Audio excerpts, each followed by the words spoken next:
Muy buenas, en este vídeo os vamos a enseñar a construir un trading hall con el que podremos rebajar todos los productos de los aldeanos a tan solo una esmeralda. Esta es la lista de materiales necesaria para construirlo. La cantidad de vías dependerá de la distancia entre tu granja de aldeanos y el trading hall, pero las vías no son un problema, ya que fácilmente podremos hacer un duplicador de vías con tan solo un observador, un pistón pegajoso y 2 bloques de slime que podéis conseguir en un pantano de noche. Lo primero que haremos será cavar hoyos de esta manera. Cada fila corresponde con un aldeano. En mi caso haré 10, pero vosotros sois libres de hacerlo más largo o más corto.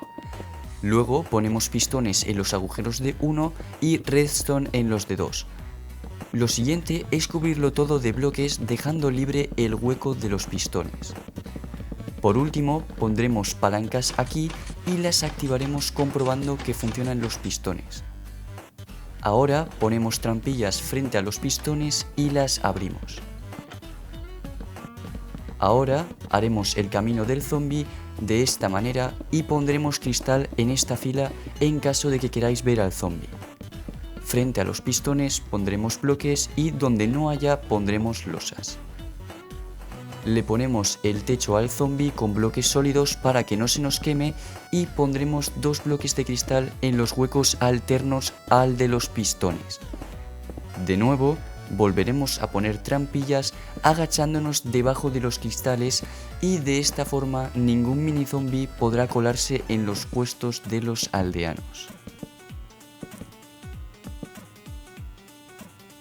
Ahora pondremos bloques de apoyo y trampillas para que los aldeanos no puedan escaparse de su puesto de trabajo jamás.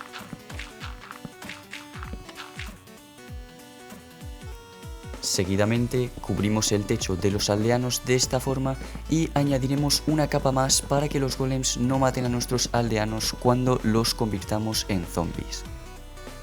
A continuación terminamos los lados del trading hall cubriendo los laterales como muestro en el vídeo.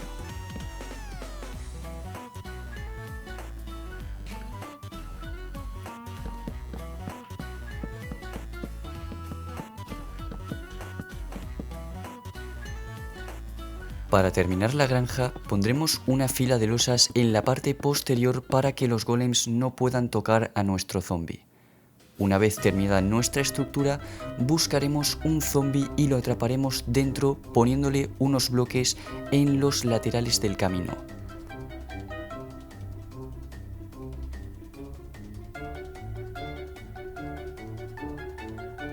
Pero mucho cuidado, no pongáis el bloque justo en el borde, sino uno más adentro para que el golem no lo mate. Opcionalmente, puedes buscar un zombie que pueda coger ítems para darle armadura completa, escudo y espada que te sobren para que convierta a los aldeanos más rápido. Para que el zombie no desaparezca con la distancia, tendréis que nombrarlo con una etiqueta. A continuación, para meter a los aldeanos de la granja en el trading hall, deberemos conectarlas por un sistema de raíles de este modo. Entonces, una vez tenemos al primer aldeano, lo empujaremos suavemente a lo que será su nueva vida a partir de ahora. Para sacar a un aldeano correctamente de la vagoneta, tenemos que tener en cuenta que puede salir de un radio de 3×3 cuando se lo quitemos, por lo que si le rodeamos de bloques y dejamos uno libre, saldrá en este mismo. Siguiendo este método, para que el aldeano se quede en su bloque tras quitar la vagoneta, habrá que poner 3 bloques detrás y uno delante para sacarlo con toda la seguridad. Es muy importante que les tapéis el techo con un bloque que no sea cristal, ya que cuando les convertimos en zombies podrían quemarse. Si todos los aldeanos están al descubierto, puede que no se vinculen al oficio correctamente, por lo que tendremos que asegurarnos que los demás aldeanos están tapados con algún bloque sólido. Para convertir a los aldeanos le daremos a la palanca y nos iremos de la vista del zombie para que empiece a matarlo.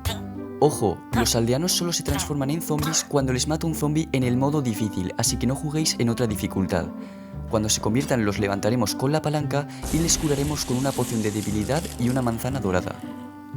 Os recomendamos que primero os vinculéis a 4 libreros con los encantamientos elementales que serían Toque de Seda, Reparación, Irrompibilidad 3 y Eficiencia 5. Es muy importante el Toque de Seda, ya que nos ayudará muchísimo a la hora de conseguir oro en el Nether, aunque también podéis haceros una granjita de oro como la que estáis viendo, que produce 40.000 pepitas de oro por hora. Enseguida, os sugerimos que os vinculéis los 3 tipos de herreros, los cuales os darán todas las herramientas y armaduras de diamante encantadas. En caso de que este caballero no os proporcione pala de diamante, no dudéis en asesinarlo convertido en zombie para que los aldeanos no suban los precios. Por último, recomendamos a los sacerdotes, ya que os darán objetos de importancia como redstone y perlas de Ender, y el granjero, que os dará manzanas y zanahorias doradas, que son el mejor alimento del juego. Y eso ha sido todo, espero que os haya sido de utilidad y si tenéis alguna duda podéis dejármelas en los comentarios. ¡Hasta luego!